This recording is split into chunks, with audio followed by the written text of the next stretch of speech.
Welcome to The Garden. Today I'm here talking with George, and we are talking about finding sales in your database. Really big topic at the moment for us. We're getting more and more interest from clients looking to mine their database. I think there's more value in there for them. Yeah. How does that sit with you? Yeah, I agree. I mean, I think over the kind of past 5 years since we've kind of been in this market, we've really seen the adoption of CRMs and the market kind of adopt CRMs properly and really look to kind of get their data in order and in place, which is great. I think when a developer is going through is getting to a point in a project where it's getting a bit tougher to sort of perhaps sell product, the tendency is to kind of double down in an outbound strategy, and often kind of past data is often neglected. So look, I think one of the key things to think about when you get to that point in a project is looking at, how do I use the data that I've already got in my database, and how can I extract value kind of out of the data that I've got? Yeah, I mean, I know from my time back on the old coal phase doing the property stuff, it was always sales agent gets the CRM and gets the Excel spreadsheet and starts just cold calling everyone and trying to mine the database.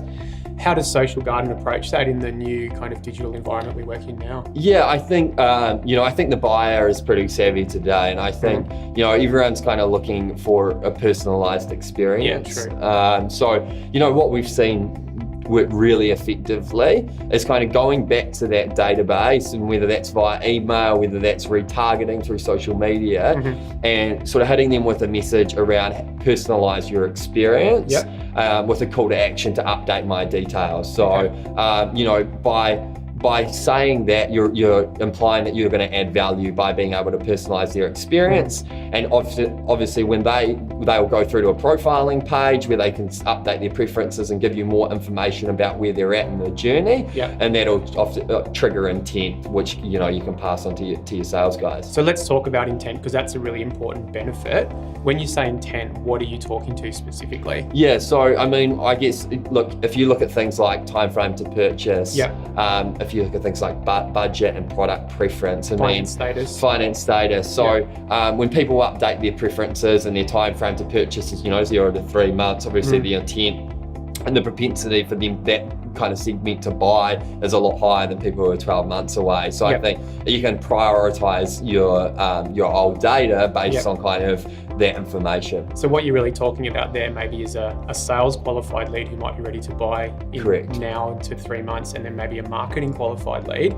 How do you treat each of those different types of leads? What we're seeing still is leads are just kind of sitting in a basket where there's kind of not much happening if they're not qualified, and they're a marketing qualified lead essentially. And with those sales qualified leads, Social Garden obviously has a call center.